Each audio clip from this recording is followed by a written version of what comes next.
بسم الله الرحمن الرحيم إن الحمد لله نحمده ونستعينه ونستغفره من يهده الله فلا مضل له ومن يضلل فلا هادي له وأشهد أن لا إله إلا الله وحده لا شريك له وأشهد أن سيدنا ونبينا وحبيبنا وشفيعنا وقرة أعيننا محمدا عبده ورسوله صلی اللہ تبارک و تعالی علیہ وعلى آلہ واصحابہ وبارک وسلم تسلیما کثیرا وعلى آلہ واصحابہ وازواجہ وذریتہ وبارک وسلم تسلیما کثیرا اما بعد فاعوذ باللہ من الشیطان الرجیم بسم اللہ الرحمن الرحیم افمن يعلم انما انزل اليك من ربك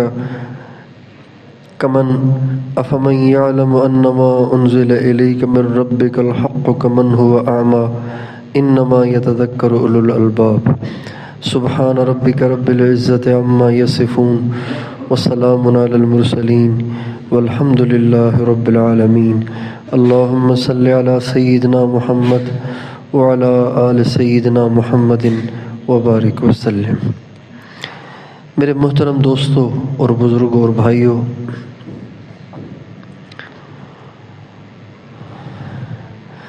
عربی زبان چونکہ جامع ہے، اس لیے ایک لفظ کے کئی ترجمے کیے جاتے ہیں۔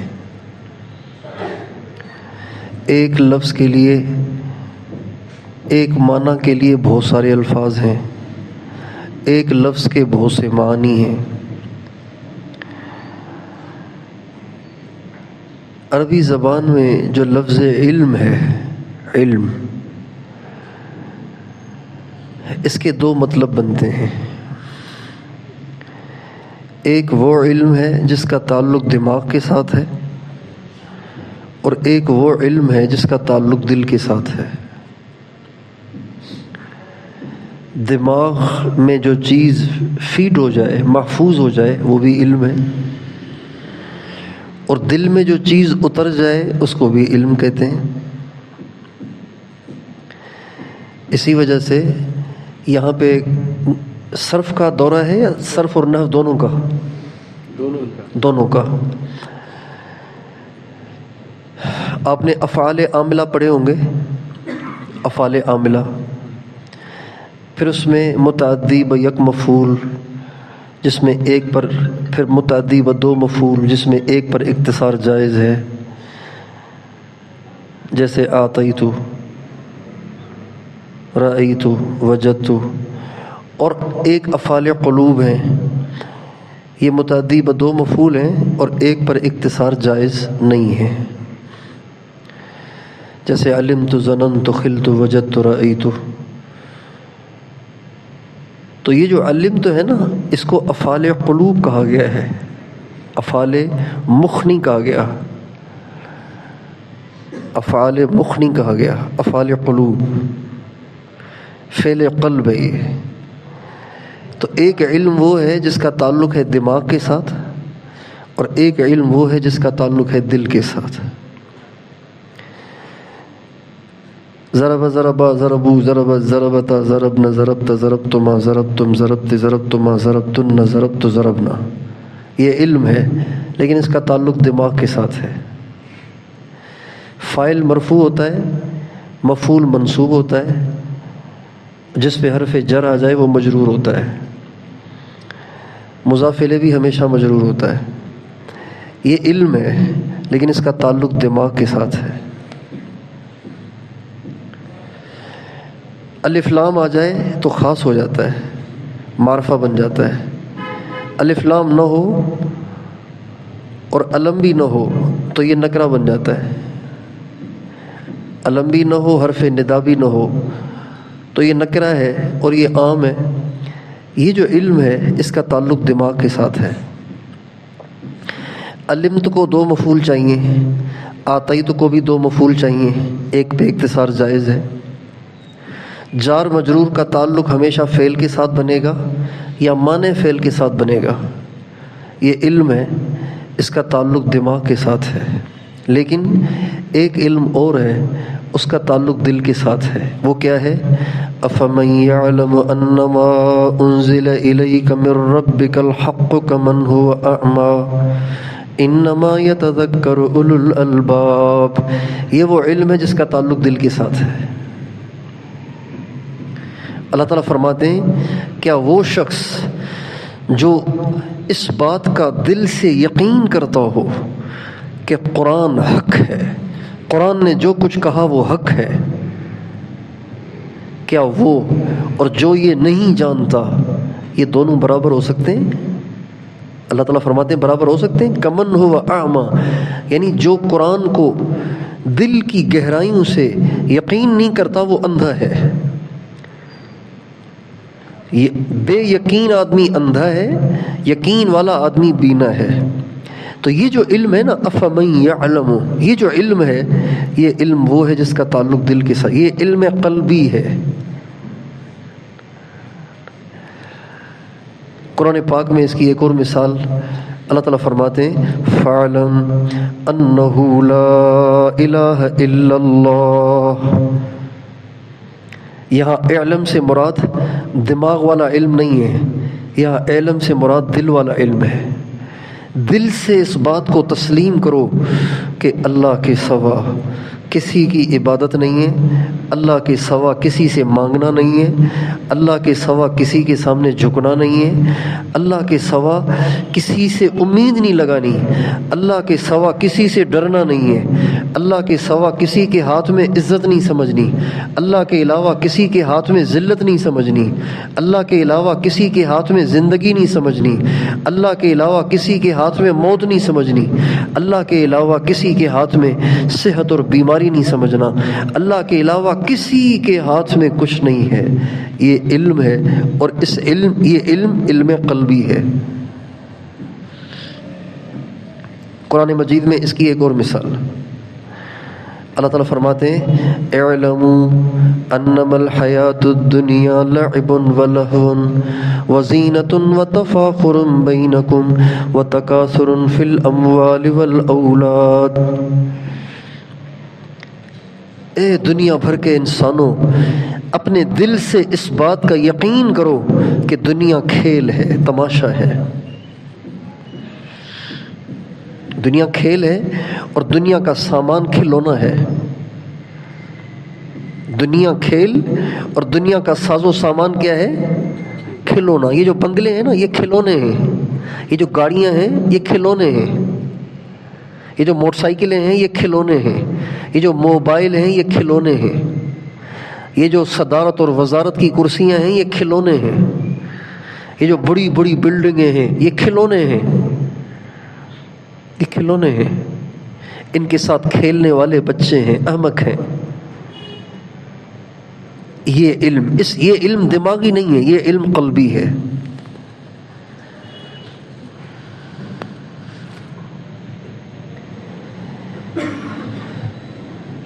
یہ علم قلبی ہے۔ حضور اکرم صلی اللہ علیہ وسلم نے حضرات صحابہ کا جو علم دیا وہ علم قلبی تھا، علم دماغی نہیں تھا، علم لسانی نہیں تھا۔ اس لیے کہ عربی تو ان کو ویسے ہی آتی تھی، لہٰذا ان کو ضرب ضربہ ضربوں کی گردان کرنے کی ضرورت ہی نہیں تھی، اور معرفہ نکرہ اور مبتدا اور خبر اور فاعل اور مفعول مطلق اور مفعول بہی اور مفعول معہو اور مفعول لہو اور مفعول فی کی کو جاننے کی ضرورت ہی نہیں تھی۔ اس لیے عربی تو ان کو سمجھنے کی ضرورت، عربی تو وہ ویسے ہی سمجھتے تھے۔ اللہ کے نبی نے ان کو علم قلبی دیا، علم قلبی۔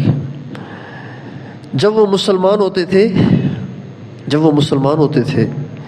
تو مسلمان ہوتے ہی حضور اکرم صلی اللہ علیہ وسلم کی صحبت کی برکت سے وہ عالم بن جاتے تھے، اور ایسے عالم بن جاتے تھے، ایسا ان کو علم قلبی حاصل ہو جاتا تھا کہ ان کی نظر میں ساری دنیا مچھر کے پر کے برابر بھی نہیں ہوتی تھی۔ ایک صحابی رسول ہیں، ان کا نام ہے حضرت ربعی ابن عامر، ربعی ابن عامر، غیر معروف صحابی ہیں، غیر معروف صحابی ہیں، نہ عشرہ مبشرہ میں ہیں اور نہ معروف ہیں، نہ صف اول کے صحابہ میں سے۔ حضرت سعد بن ابی وقاص کے مامور تھے، ان کی جماعت میں تھے۔ رستم جو کسریٰ کا سپہ سالار تھا، چیف آف آرمی تھا کسریٰ کا، ایران کا، اس نے مسلمانوں سے کہا، مسلمانوں کو پیغام بھیجا کہ آپ کا منشور کیا ہے، آپ اپنا کوئی ترجمان بھیجیں، وہ ہمیں آپ کا منشور بتائے، آپ چاہتے کیا ہیں۔ حضرت سعد بن ابی وقاص نے حضرت ربعی بن عامر کو بھیجا، جو کہ ابتدائی صحابہ میں نہیں ہے، معروف صحابی نہیں ہے، غیر معروف صحابی ہے، لیکن غیر معروف صحابی کے بھی علم کا اندازہ آپ اس سے لگائیں کہ رستم جو چیف آف آرمی ہے کسریٰ کا، ایران کا، آدھی دنیا کا، فارس کا چیف آف آرمی ہے، اس کے پاس جب گئے تو خچر پہ بیٹھ کے گئے۔ کس پہ بیٹھ کے گئے؟ گدھے پہ، گھوڑے پہ بیٹھ کے نہیں گئے، حالانکہ گھوڑے تھے لیکن گھوڑے پہ نہیں بیٹھے، اس لیے کہ ان کی نظروں میں خچر گھوڑا دونوں برابر تھے۔ اور جو تلوار لے کر گئے وہ بھی بالکل چھوٹی سی تلوار، بھی چھوٹی سی۔ جب وہاں رستم کے دربار میں گئے تو اس کا جو دربان تھا، جو باہر کھڑا ہوا تھا، گارڈ جو باہر کھڑا ہوا تھا، اس کو بتایا کہ میں نے اندر جانا ہے۔ اس نے کہا آپ اندر کیسے جائیں گے؟ رستم سے ملنا آسان تھوڑی ہے۔ اس نے کہا مجھے بلایا ہے، یہ گیا پوچھنے کے لیے۔ تو رستم نے کہا ٹھیک ہے بھیج دو۔ کہا آپ کو اجازت ہوگی، آپ چلے اندر۔ تو یہ خچر پہ بیٹھ کے اندر جانے لگے۔ تو گارڈ نے کہا آپ کی طبیعت تو ٹھیک ہے، آپ خچر کے ساتھ جا رہے ہیں اندر، خچر اندر جائے گا کیا؟ چیف آف آرمی کے دربار میں خچر کے ساتھ جائیں گے کیا؟ خچر تو باہر کھڑا کریں نا آپ۔ کہا نہیں، خچر کے ساتھ جاؤں گا، اگر اندر جانے دو گے تو جاؤں گا، نہیں تو میں واپس جاتا ہوں۔ اس نے جا کے رستم کو بتایا کہ یہ عجیب آدمی آیا ہے، کریکٹ خچر کے ساتھ جانا ہے اندر۔ کہا ہم نے اس کو بلایا ہے، اس کو آنے دو۔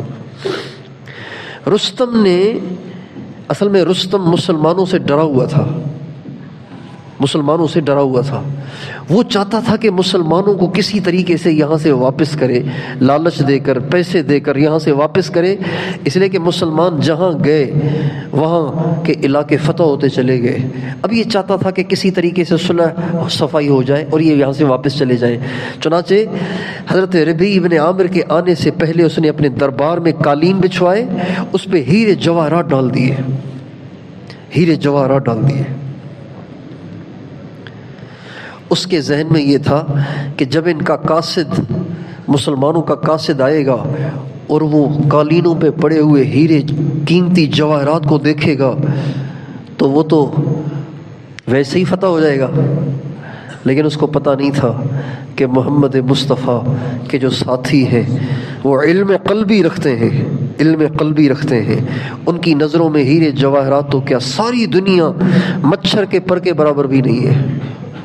جب اندر داخل ہوئے خچر کے ساتھ، تو وہ جو تلوار تھی نا، اس تلوار کے ساتھ، اس تلوار کو عصا بنا کر چل رہے تھے اور ان کے قالینوں کو کاٹ رہے تھے،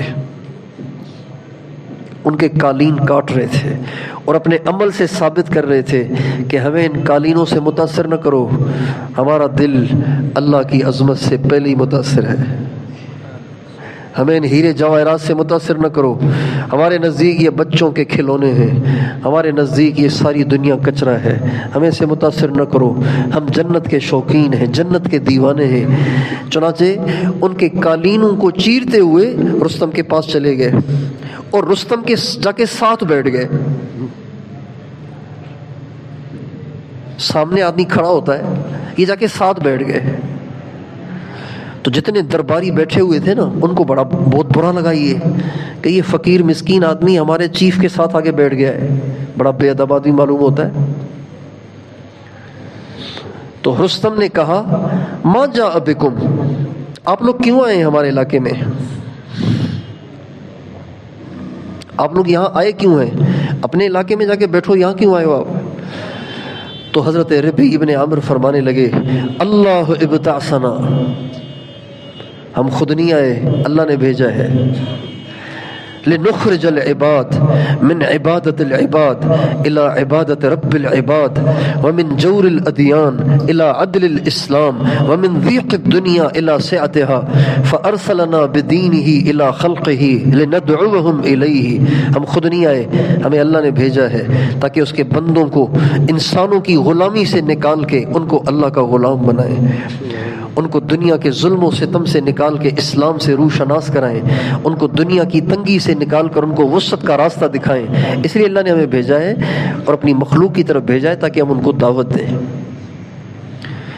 جب یہ باتیں کی نا تو اس کے دربار میں شور مچ گیا، درباری کہنے لگے اس کو تو بولنے کا سلیقہ ہی نہیں آتا، یہ کیسے بات کر رہا ہے، یہ ہمارے اتنے بڑے سپہ سالار سے کیسے بات کر رہا ہے، اتنی جرت کے ساتھ بات کر رہا ہے۔ تو رستم نے سب کو خاموش کرایا اور رستم نے کہا تم اس کے پھٹے ہوئے لباس کو نہ دیکھو، اس کی سیدھی سادھی سواری خچر کو نہ دیکھو، اس کی چھوٹی چھوٹی تلوار کو نہ دیکھو، اس کے الفاظ کو دیکھو، اس کے الفاظ میں کتنی طاقت ہے۔ تو رستم نے کہا کہ پھر اگر ہم تمہارا دین قبول نہ کریں تو پھر ہمارا ماتحت بن کے رہنا پڑے گا، جزیہ دینا پڑے گا۔ تو رستم کو غصہ آیا، یعنی ہم ان کے ماتحت بن کے رہیں گے، اس کے ماتحت بن کے رہیں گے۔ تو رستم نے کہا اگر یہ بھی نہ ہو تو پھر یہ تلوار فیصلہ کرے گی۔ وہ جو تلوار تھی نا چھوٹی سی تلوار کا یہ فیصلہ کرے گی کہ ان چھوٹی چھوٹی تلواروں سے تم ہمارا مقابلہ کرو گے، کہ یہ تو کل پتہ چلے گا نا کہ چھوٹی ہے یا بڑی ہے، تم ذرا میدان میں آ کے دیکھ لینا یہ تلوار چھوٹی ہے یا بڑی ہے۔ اتنا طاقتور آدمی، دربار اس کا، لشکر اس کا، یہ اکیلے، لیکن علم قلبی ان کے پاس ہے، علم دماغی نہیں، علم قلبی ان کے پاس ہے، لہٰذا ہیرے جواہرات کی بھی کوئی قیمت نہیں اور قالینوں کی بھی کوئی قیمت نہیں، اس کے لشکر کی بھی کوئی ویلیو نہیں، اور اس کے دربار کا روب اور دبدبہ بھی دل میں نہیں، متاثر ہیں تو صرف اللہ کی ذات سے۔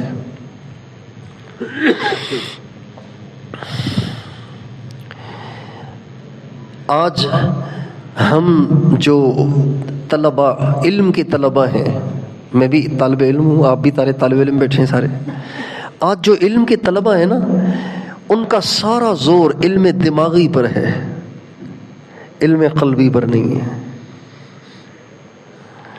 وہ علم دماغی ہی کو کمال سمجھتے ہیں، علم دماغی ہی کو منزل سمجھتے ہیں، علم دماغی ہی پہ سارا زور لگاتے ہیں، علم دماغی ہی کو معیار سمجھتے ہیں، جس کو منطق میں مہارت ہے، جس کو فلسفے میں مہارت ہے، جو فقہ کی باریکیاں جانتا ہے، اور جو نحو اور صرف کے قوانین کو ازبر کیے ہوئے ہے، سمجھتے ہیں کہ واہ اس جیسا تو کوئی ہے ہی نہیں، حالانکہ یہ علم دماغی ہے۔ علم دماغی کی فضیلت، علم دماغی جو ہے نا یہ حسن لغیر ہی ہے۔ یہ کیا ہے؟ سب بتائیے۔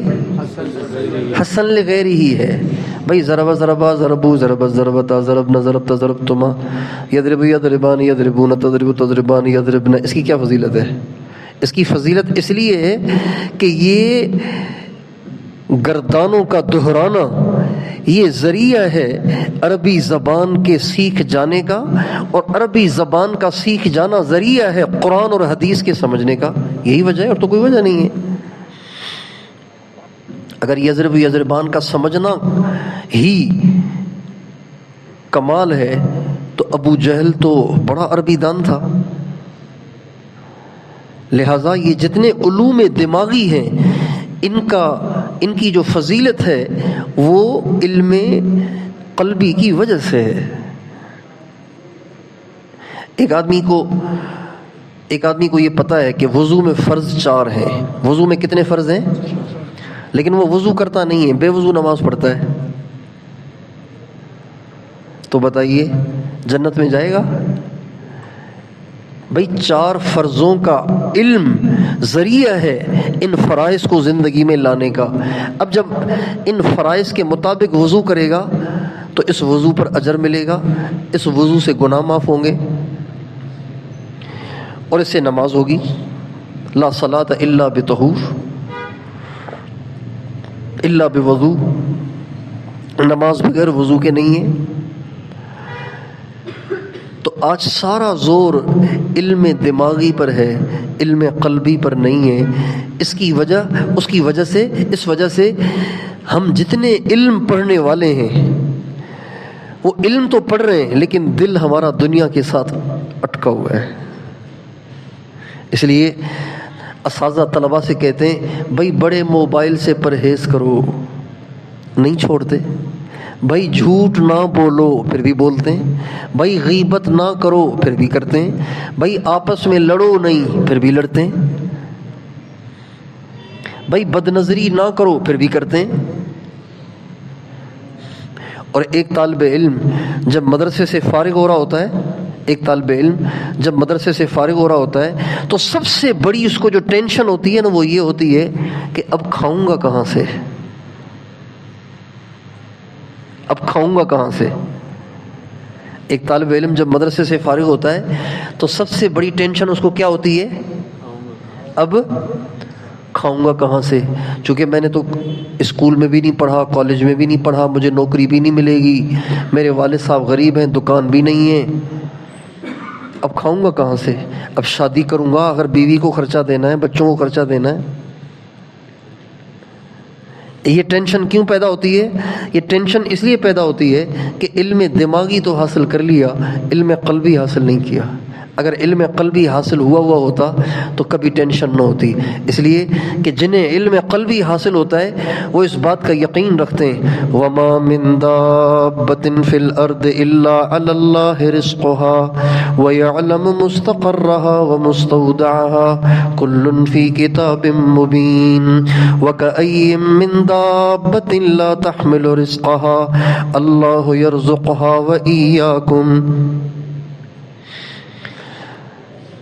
وَمَا خَلَقْتُ الْجِنَّ وَالْإِنسَ إِلَّا لِيَعْبُدُونَ مَا أُرِيدُ مِنْهُمْ مِنْ رِزْقٍ وَمَا أُرِيدُ أَنْ يُطْعِمُونَ إِنَّ اللَّهَ هُوَ الرَّزَّاقُ ذُو الْقُوَّةِ الْمَتِينُ اللَّهُ يَبْسُطُ الرِّزْقَ لِمَنْ يَشَاءُ وَيَقْدِرُ۔ یہ علم قلبی ہے، اللہ کے نبی کا ارشاد ہے لو انکم تتوکلون علی اللہ حق توکلہ لرزقکم کما یرزق الطیر تغدو خماسا وتروح بطانا۔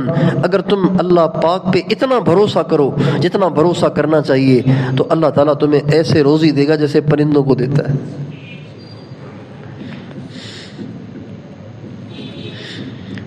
کوئی پرندہ کسی پرندے کا ملازم ہے؟ کسی پرندے کے لیے کوئی روزی کی جگہ متعین ہے؟ متعین نہیں ہے، بس نکلتا ہے پھر مل جاتا ہے۔ تو آپ سارے نوجوانوں سے، بچوں سے یہ درخواست ہے کہ علم دماغی بھی حاصل کرو، چونکہ اس کے بغیر قرآن اور حدیث سمجھ میں نہیں آئے گا، لیکن صرف علم دماغی پہ اکتفا نہ کریں، علم قلبی بھی حاصل کریں۔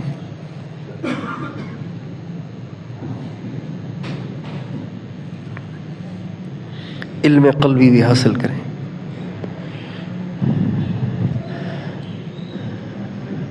یہ جو اللہ کے نبی سے اللہ تعالیٰ نے فرمایا نا وَقُلْ رَبِّ زِدْنِي عِلْمًا، اس علم سے مراد علم دماغی تھوڑی ہے، علم قلبی ہے، چونکہ علم دماغی تو ہمارے نبی کے پاس سارا تھا۔ ہمارے نبی کے علم کے مقابلے میں دنیا کے سارے اہل علم کے علوم کی مثال ایسی ہے جیسے ریگستان کے سامنے ایک مٹی اور ریت کا ذرہ. ہمارے نبی کا علم اتنا ہے.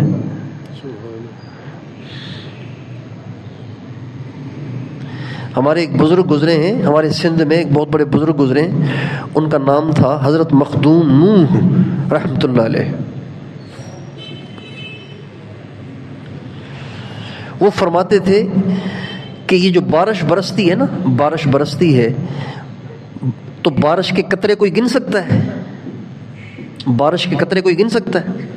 وہ فرماتے تھے جہاں کہیں بارش ہوتی ہے اس بارش کے ہر قطرے کے ساتھ ایک فرشتہ اترتا ہے. یہ تو حدیث میں آتا ہے، ہر قطرے کے ساتھ ایک فرشتہ اترتا ہے. وہ فرماتے تھے، آگے تشریف لیں، وہ فرماتے تھے کہ بارش کے ہر قطرے کے ساتھ اترنے والے فرشتے کا نام میں جانتا ہوں. یہ تو ہے اپنے دور کے ایک ولی کا علم، تو خاتم النبیین کا علم کیا ہوگا؟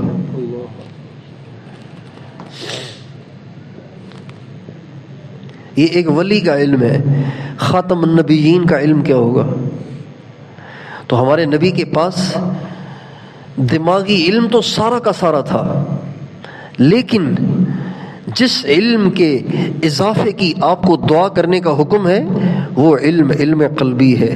وقر، اے نبی کہیے، رب زدنی علما، اے اللہ مجھے اور علم دے، ابھی تھوڑا ہے، اور دے اور دے اور دے. اور یہ دعا مرتے دم تک مانگنی ہے. ضمناً ایک بات آ گئی، بہت سے طلباء پوچھتے ہیں کہ جی ذہن کمزور ہے، حافظہ کمزور ہے، بات یاد نہیں رہتی اور جلدی سمجھ میں نہیں آتی، اس کے لیے کوئی وظیفہ بتائیے. آپ میں سے بھی بہت سارے یہ سوال دل میں رکھتے ہوں گے. یہ سوال دل میں ہے کہ نہیں؟ اس کے لیے ایک وظیفہ. بیچ میں بات آ گئی ہے تو عرض کرتا ہوں. جب آپ اتحیات پڑھتے ہیں نا، نماز میں اتحیات پڑھتے ہیں، اتحیات کے بعد درود شریف پڑھتے ہیں، درود شریف کے بعد دعا پڑھتے ہیں، رب اجعلنی مقیم الصلاۃ ومن ذریتی، یا رب انی ظلمت نفسی فاغفر لی، یا کوئی اور دعا. تو وہ جو دعا آپ پڑھتے ہیں نا، اس کے بعد اس دعا کا بھی تکرار کیا کریں. رب زدنی علما، رب زدنی علما، رب زدنی علما، رب زدنی علما، جب تک امام سلام پھیرے پڑھتے رہو. سنت میں بھی، نفل میں بھی، وتر میں بھی اتحیات کے بعد اتحیات پڑھیں، درود شریف پڑھیں، دعا پڑھیں، اس کے بعد اس دعا کا تکرار کریں. آپ چند دن اس کا تکرار کریں گے، آپ اپنے حافظے میں، اپنی استعداد میں بہت بڑا فرق محسوس کریں گے. ٹھیک ہے انشاءاللہ؟ سمجھ گئے؟ وَقُلْ رَبِّ زِدْنِي عِلْمًا، اے میرے نبی یہ دعا آپ مانگا کریں. کیا؟ ربی، اے میرے پروردگار، زدنی علما، مجھے اور علم دے. وہ جو علم قلبی ہے نا، علم قلبی، اس کا عربی اردو میں ترجمہ بنے گا یقین. یقین. اور جو دماغی علم ہے اس کا اردو میں ترجمہ بنے گا معلومات. ایک ہے معلومات، ایک ہے یقین. ان دونوں میں فرق ہے نا، معلومات اور یقین میں فرق ہے نا. عربی میں تو معلومات کو بھی علم کہتے ہیں، یقین کو بھی علم کہتے ہیں. وہ علم دماغی ہے اور یہ علم قلبی ہے، لیکن اردو میں اس کے لیے الگ الگ الفاظ ہیں. اس کو معلومات کہتے ہیں، اس کو یقین کہتے ہیں. تو جیسے آپ معلومات کی محنت کرتے ہیں، ایسے ہی آپ یقین کی بھی محنت کریں. گاڑی والے کو دیکھ کر آپ کے دل میں خواہش نہ ہو کہ یار کتنی اچھی گاڑی ہے، میرے پاس بھی ہوتی. کسی پیسے والے کو دیکھ کر، کسی پیسے والے کے بیٹے کو دیکھ کر آپ کے دل میں یہ خواہش نہیں ہونی چاہیے یار میں بھی کسی مالدار کا بیٹا ہوتا. جو غریبوں کے بچے ہوتے ہیں نا، وہ مالداروں کے بچوں کو دیکھ کے سوچتے ہیں کتنے مزے ہیں اس کے، دیکھو ان کا گھر کتنا بڑا ہے، ان کے باپ کے پاس گاڑی بھی ہے، اس کے پاس کتنی قیمتی گھڑی ہے، دیکھو کتنی قیمتی گھڑی پہنی ہوئی ہے اس نے. پھر جا کے دیکھتے ہیں یہ گھڑی کہاں سے لائے آپ، کتنے کی ہے یہ، پوچھتے ہیں. غریبوں کے بچے اگر ان کے پاس علم قلبی نہ ہو تو وہ مالداروں سے پوچھتے ہیں، مالداروں کے بچوں سے، یہ گھڑی کتنے کی ہے. لیکن جن کے پاس علم قلبی ہو وہ اسے لفٹ ہی نہیں کراتے، کہتے ہیں کچھ نہیں ہے، کچرا ہے.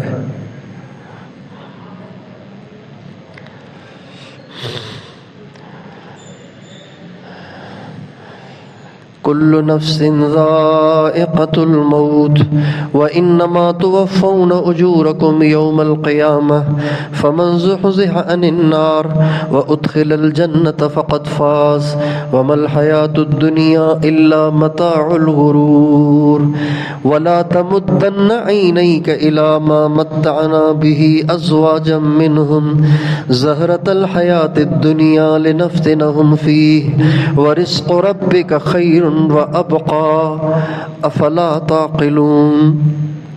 سمجھ میں آ رہا ہے کتنا مزیدار ہے قرآن. افلا تعقلون، عقل نہیں ہے تمہیں؟ ان دنیا کی چیزوں کو دیکھ کے تم رش کرتے ہو، تمہیں عقل نہیں ہے؟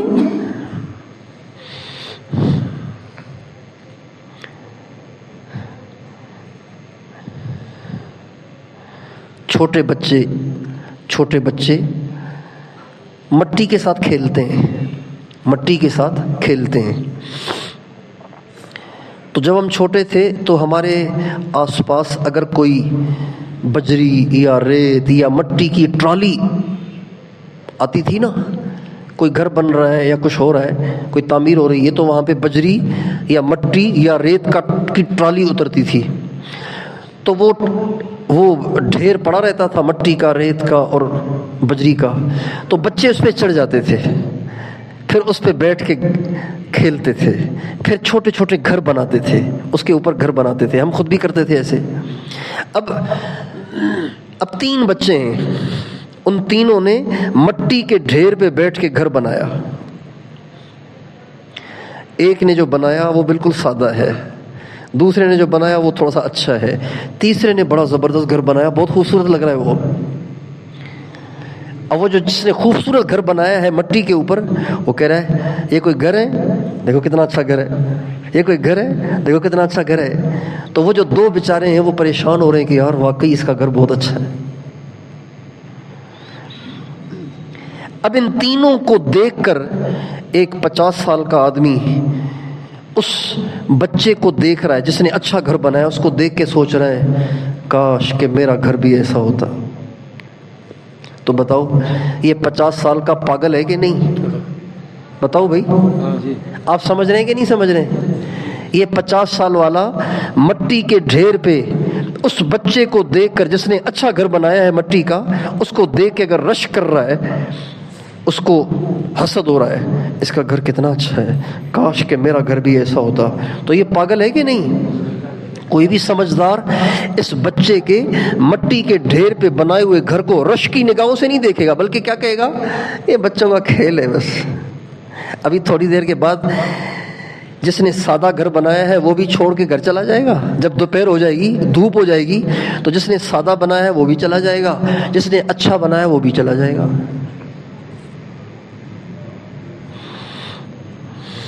تو اللہ تعالیٰ فرما رہے ہیں وَلَا تَمُدَّنَّ عَيْنَيْكَ إِلَىٰ مَا مَتَّعْنَا بِهِ أَزْوَاجًا مِّنْهُمْ. متعنا کا مطلب ہے تھوڑی دیر کے لیے کسی کو کوئی چیز دینا، تھوڑی دیر کے لیے کسی کو کوئی چیز دینا. کوئی چیز تھوڑی دیر کے لیے ملے نا، کوئی چیز تھوڑی دیر کے لیے ملے تو پھر اس پہ تکبر نہیں کرنا چاہیے، یہ حماقت ہے. تھوڑی دیر کے لیے کوئی چیز ملے تو اس پہ تکبر نہیں کرنا چاہیے.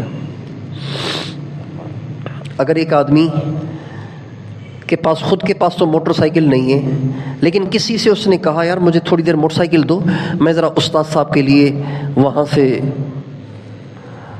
وہ چائے تو لے آؤں. اب وہ موٹر سائیکل تھی نئی، اب اس نے اسٹارٹ کی اور بیٹھا اور یوں کر رہا ہے میں موٹر سائیکل پہ بیٹھا ہوں. بھائی آپ کی ہے ہی نہیں، آپ خواہ کیوں پھول رہے ہیں؟ آپ کو ملی ہے 10 منٹ کے لیے، چائے لا کے واپس کرو، پھر موٹر سائیکل واپس کرو. آپ کیوں خام خواہ پھول رہے ہیں؟ آپ کی ہے کیا؟ اس کو کہتے ہیں متعنا. اس پہ مجھے ایک لطیفہ یاد آ گیا. طلباء کے بیان میں اگر لطیفہ نہ ہو تو طلباء کو بیان سمجھ میں نہیں آتا.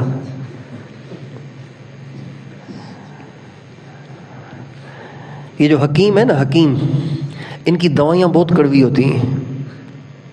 حکیموں کی دوائیاں کڑوی ہوتی ہیں. اب وہ کڑوی دوائی اندر کیسے جائے، اس کے لیے وہ اس میں تھوڑا شہد ڈال کے اس کا اچھا ذائقہ بناتے ہیں، پھر وہ اندر چلی جاتی ہے. تو طلباء کے بیان میں اگر لطیفہ نہ ہو تو خالص جہنم، جنت اور آخرت کا بیان طلباء کو ہضم نہیں ہوتا، اندر نہیں جاتا. تو ایک لطیفہ مجھے یاد آ گیا. پنجاب میں ایک نمبرداری سسٹم ہے. نمبرداری سسٹم گاؤں کا ایک بڑا ہوتا ہے، اس کو کہتے ہیں نمبردار.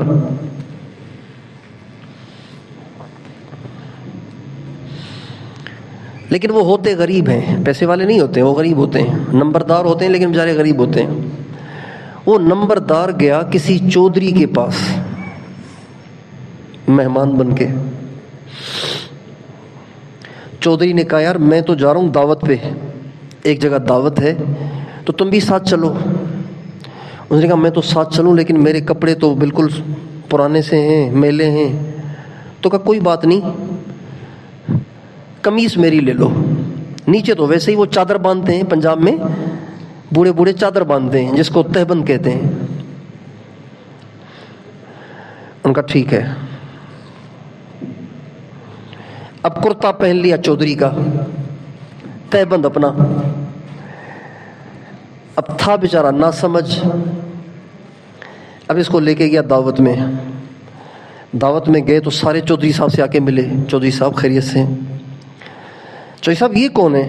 کہ جی ماشاءاللہ یہ فلاں گاؤں کے نمبردار ہیں، بڑے اچھے آدمی ہیں، لیکن قمیض میری ہے.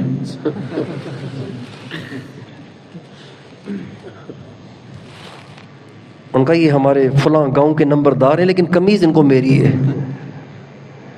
اب یہ نمبردار کا جو منہ اتنا سا ہو گیا. جب وہ آدمی چلا گیا نا تو نمبردار نے کہا یار یہ آپ کیوں کہتے ہیں قمیض میری ہے؟ آپ یہ مت کہا کریں، خام خام میری بےزتی کرتے ہیں. بہرحال ایک اور آدمی ملنے آیا. چودھری صاحب خیریت سے ہیں؟ اچھا یہ کون ہے؟ کہ یہ ماشاءاللہ نمبردار ہے لیکن قمیض ان کی اپنی ہے. قمیض ان کی اپنی ہے. پھر وہ چلا گیا. اس نے کہا یار آپ قمیض کا تذکرہ کیوں کرتے ہیں؟ پہلے آپ نے کہا میری، اب کہہ رہا ہے اس کی، آپ تذکرہ کیوں کرتے ہیں؟ ان کا ٹھیک ہے. پھر ایک اور آدمی ملنے آیا. چودھری صاحب خیریت سے ہیں؟ ماشاءاللہ یہ کون ہے؟ کہ جی یہ ماشاءاللہ ہمارے علاقے کے نمبردار ہیں لیکن قمیض کا کوئی تذکرہ نہیں.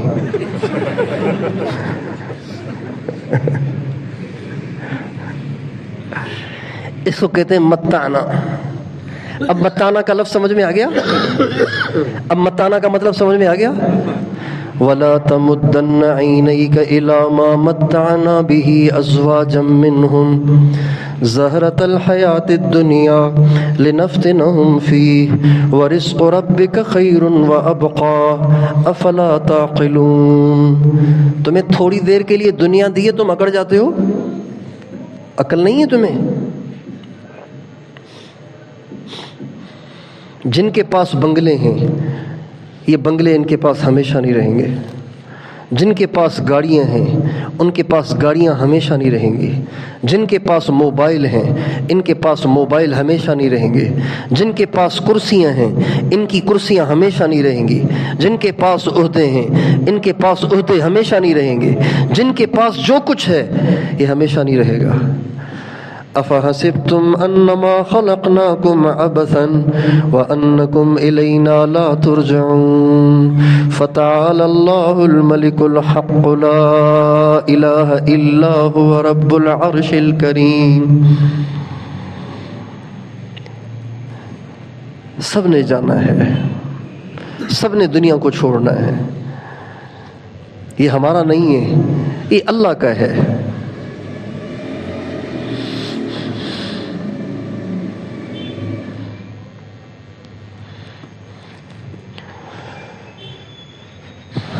اجل نے نہ کسرا ہی چھوڑا نہ دارا، اسی سے سکندر صفات بہارا، ہر ایک لے کے کیا کیا نہ حسرت سے دھارا، پڑا رہ گیا سب یوں ہی ٹھاٹھ سارا، جگہ جی لگانے کی دنیا نہیں ہے، یہ عبرت کی جا ہے تماشا نہیں ہے۔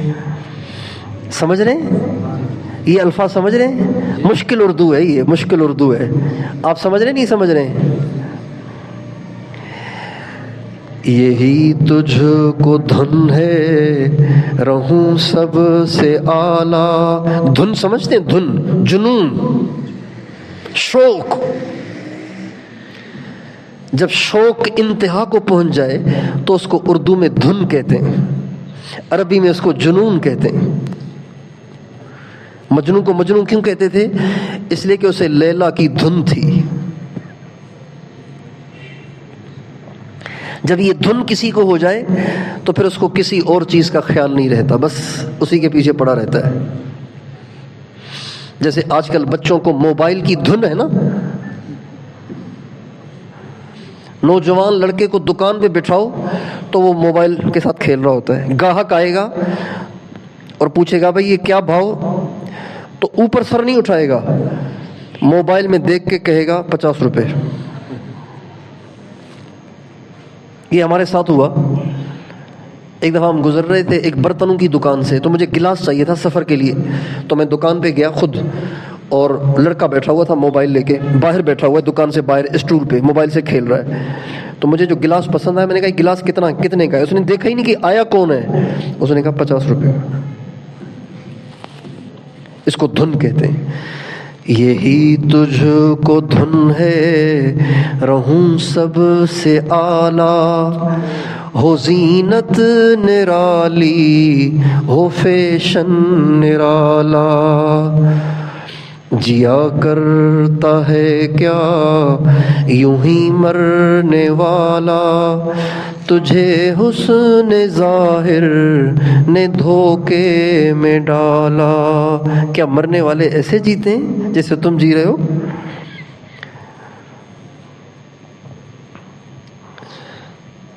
آج کل کا نوجوان بار بار سوچتا ہے میں کیسا لگ رہا ہوں، جیب میں آئینہ، ایک جیب میں آئینہ ایک جیب میں کنگھی، بار بار اپنے آپ کو سیٹ کرتا ہے، کیسا لگ رہا ہوں، کیسا لگ رہا ہوں۔ یہی تجھ کو دھن ہے رہوں سب سے اعلیٰ، ہو زینت نرالی ہو فیشن نرالا، جیا کرتا ہے کیا یوں ہی مرنے والا، تجھے حسن ظاہر نے دھوکے میں ڈالا۔ جس نے مرنا ہو وہ ایسے جیتے ہیں، ان کی زندگی گزارنے کا طریقہ ایسا ہوتا ہے۔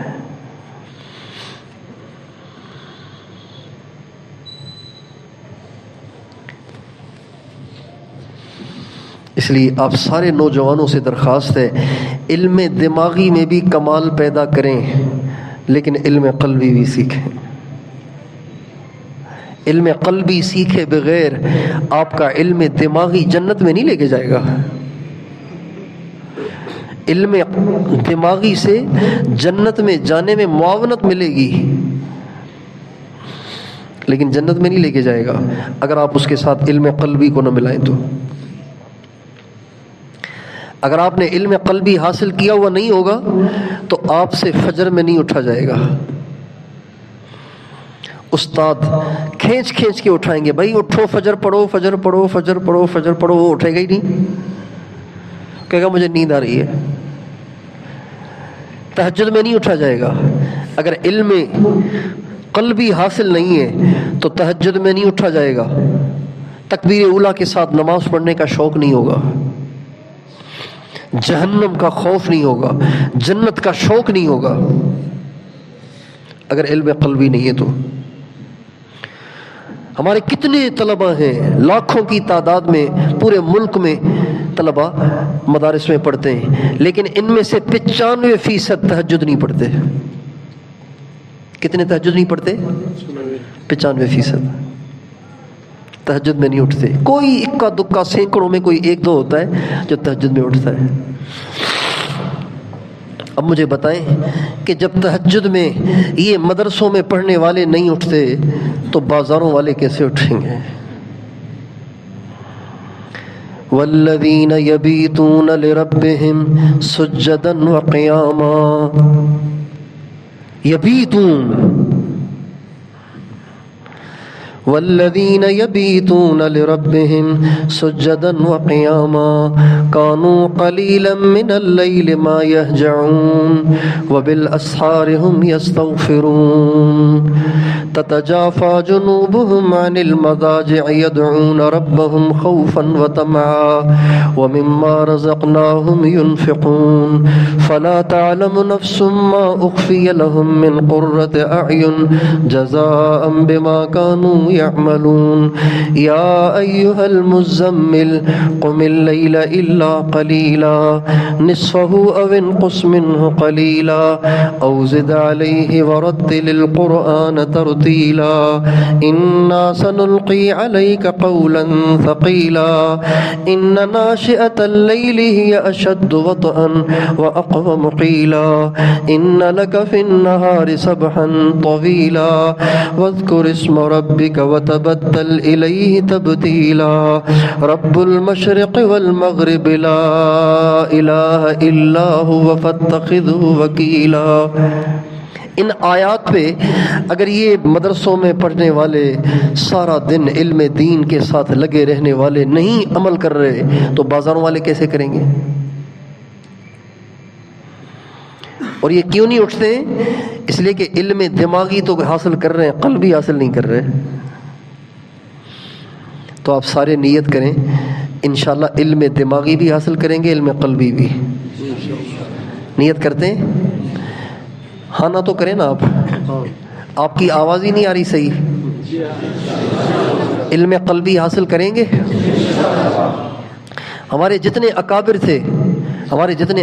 تھے ان کے پاس صرف علم دماغی نہیں تھا، علم قلبی بھی تھا۔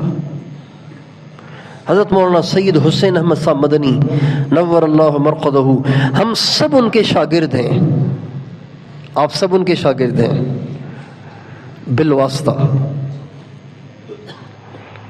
ہم سب ان کے شاگرد ہیں۔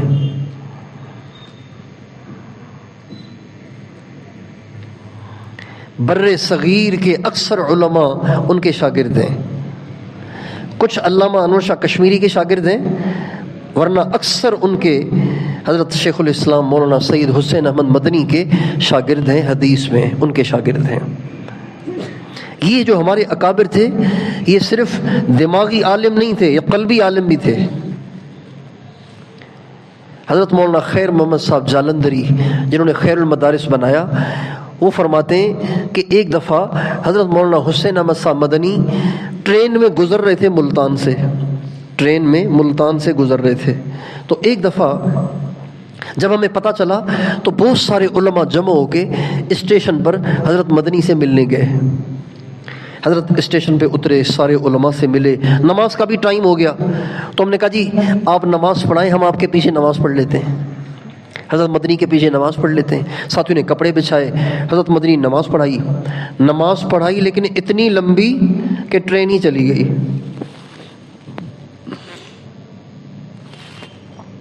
نماز پڑھائی ایسی لمبی کہ ٹرین چلی گئی۔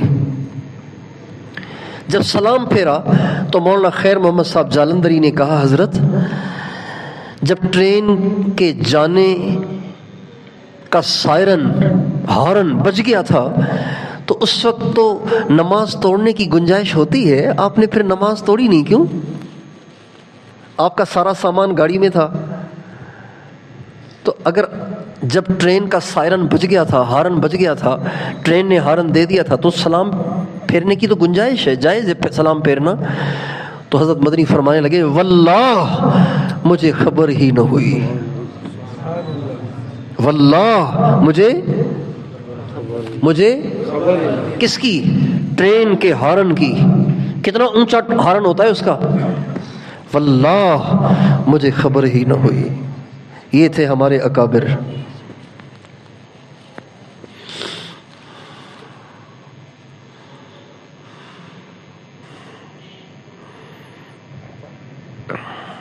کیا کیا باتیں عرض کروں اپنے اکابر کی. ہمارے اکابر عجیب تھے. اللہ تعالیٰ کی ان پہ کروڑوں رحمتیں ہوں. اللہ تعالیٰ ان کی قبروں کو منور کرے، ان کے درجات کو بلند کرے، ہماری طرف سے ان کو بہترین جزا دے.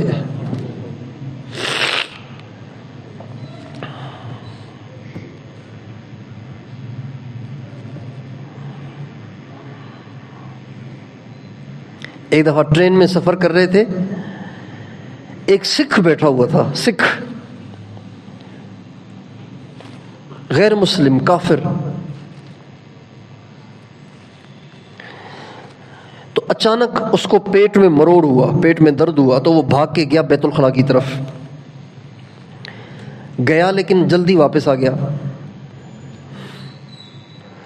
تو حضرت سمجھ گئے کہ یہ بیت الخلا گیا نہیں ہے، کوئی بات پیش آئی ہے. تو حضرت ایسے ہی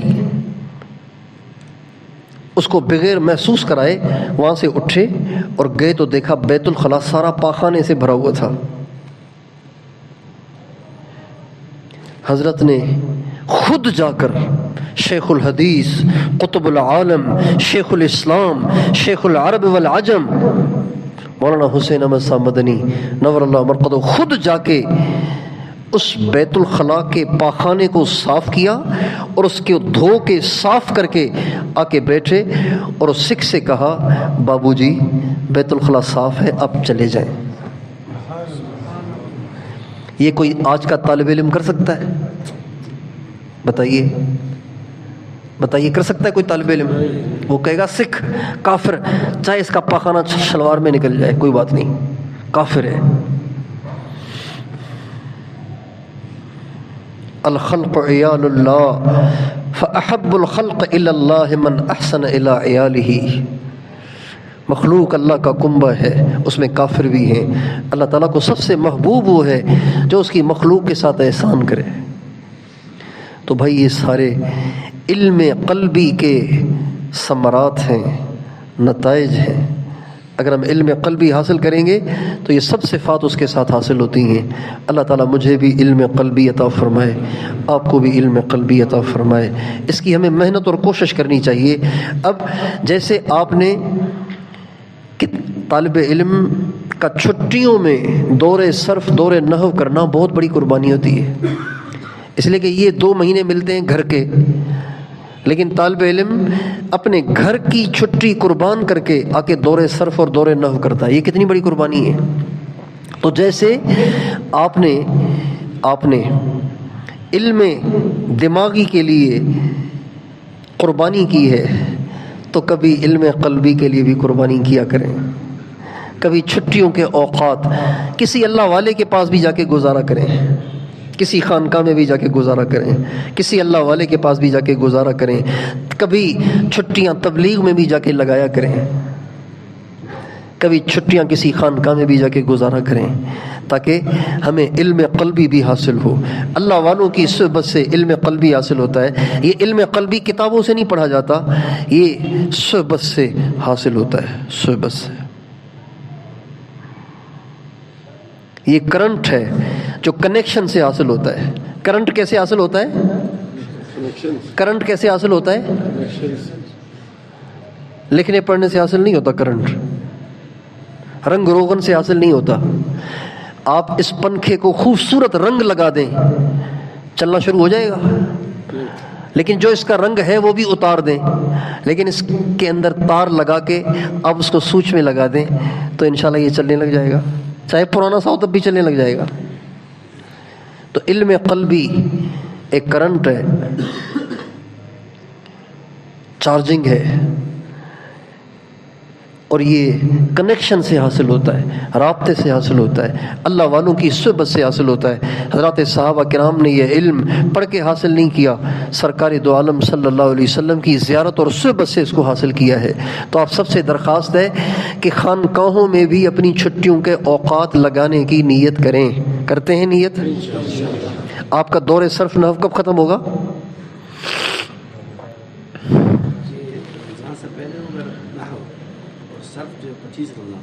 اچھا صحیح، تو صرف پہلے پڑھا دیتے، نحو بعد میں پڑھاتے، چونکہ صرف میں زور لگتا ہے، تو وہ کھانے پینے کے زمانے میں صرف ہو جائے اور جب روزہ ہوتا ہے پیٹ خالی ہوتا ہے تو نحو ہو جائے، یہ صحیح نہیں ہے؟ اچھا، ایک بات عجیب بات عرض کروں، جب انسان کا پیٹ خالی ہوتا ہے نا، اس کا دماغ تیز ہوتا ہے۔ کیا کہا؟ جب پیٹ خالی نہیں، پیٹ ہلکا ہو، خالی نہیں، خالی ہوگا تب بھی دماغ بند ہو جائے گا۔ جب پیٹ ہلکا ہو تو دماغ تیز ہوتا ہے، جب پیٹ بھرا ہوا ہو تو دماغ بند ہوتا ہے۔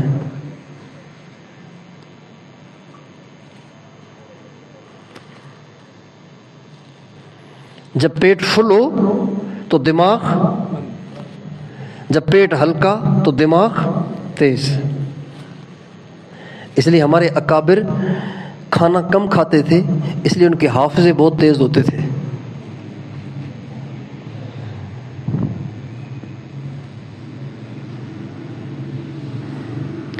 ہم جب پڑھتے تھے تو ہمارے استاد ہمیں سناتے تھے، شکم طالباں تندور خدا است۔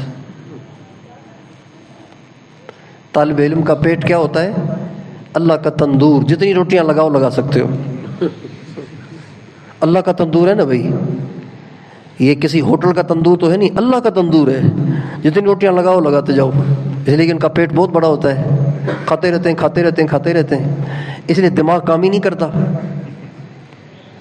سمجھ میں نہیں آتی بات، حافظے بھی کمزور ہو جاتے ہیں، اور پھر اس کی وجہ سے طبیعت چڑچڑی بھی ہوتی ہے۔ جو زیادہ کھاتا ہے اس کو غصہ جلدی آتا ہے، جو زیادہ کھاتا ہے وہ بد اخلاق ہوتا ہے، جھگڑالو ہوتا ہے، جو کم کھاتا ہے وہ بردبار ہوتا ہے۔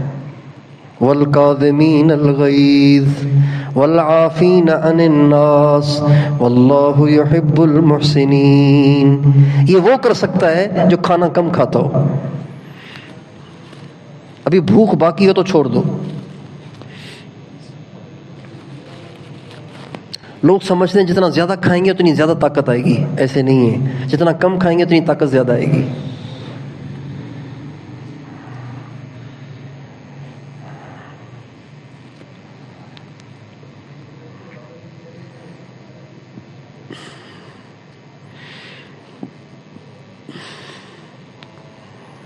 اللہ تعالیٰ، میں نے بہت سارا وقت لے لیا آپ کا، آپ مصروف ہیں، دور صرف دور نحو آپ کا چل رہا ہے، آپ کے قیمتی اوقات ہیں، میں نے بہت سارا وقت لے لیا آپ حضرات سے، اس میں معذرت چاہتا ہوں آپ سب سے۔ بس جو باتیں عرض کی ہیں اس کی ہم کوشش کریں، اور کبھی اپنے فارغ اوقات خانقاہوں میں بھی اللہ والوں کے پاس بھی جا کے گزارنے کی کوشش کریں گے انشاءاللہ۔ گناہوں سے بچیں، اپنی نظر کو نیچے رکھیں، زبان کو کنٹرول کریں۔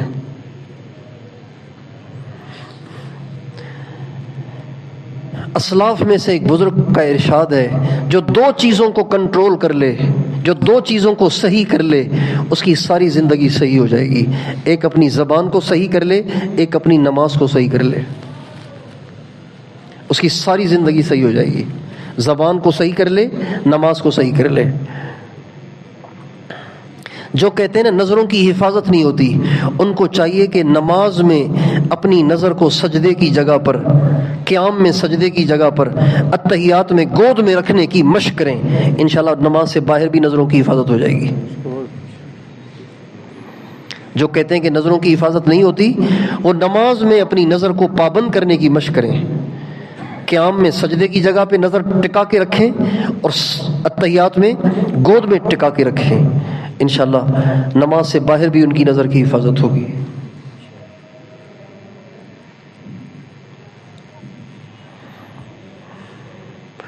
فمن صلحت صلاته صلح سائر عمله ومن فسدت صلاته فسد سائر عمله. جس کی نماز اچھی اس کی ساری زندگی اچھی، جس کی نماز خراب غلط بگڑی ہوئی اس کی ساری زندگی بگڑی ہوئی.